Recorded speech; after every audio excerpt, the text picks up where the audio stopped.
Umeweza kuona dada yetu Esma Patam ameweza kuzungumza mengi juu ya hiki ambacho kinachoendelea, akisema kwamba nampenda sana wifi yangu na natamani kuweza kuona maisha yake yakibadilika kadri siku zinavyozidi kwenda, kwa sababu watu wengi wamekuwa wakimdhihaki na kumpa kejeli nyingi sana juu ya kila kitu ambacho kinachotokea katika maisha yake, ila mimi binafsi nitapambana kumfanya awe na amani na furaha katika kila hatua ya maisha ambayo anayopiga. Najua kuna wengi ambao wamekuwa wakimzungumzia vibaya na kumuona hana thamani kwenye maisha ya kila mtu na kumuona ni mbaya, ila mimi ninakiri na kusema kwamba hakuna kama Zuchu, hakuna mtu ambaye anaitambua thamani ya Zuchu kama familia yetu. Tunampenda na tunamhitaji sana, kwa sababu yeye ndio kila kitu katika maisha yetu, na tunaamini katika hiki Mungu ndiye pekee ambaye atakayeweza kusimama na kuhakikisha maisha yake yanabadilika na yanakuwa maisha ambayo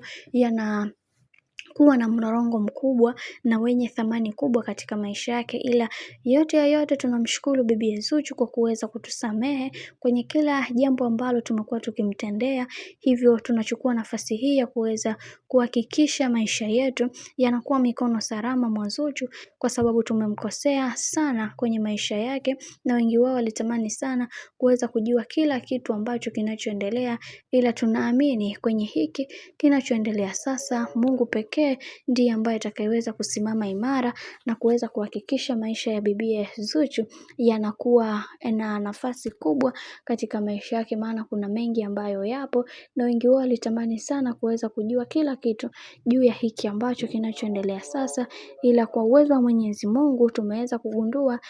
Zuchu ni moja kati ya mwanamke ambaye anapendwa sana na familia ya bwana mkubwa Diamond Platnumz, na hawako tayari kabisa kuweza kumpoteza, kwa sababu ndio mkwe wao upenda na wanatamani kuweza kuona maisha yake akiwa katika misingi na mikakati iliyo bora zaidi.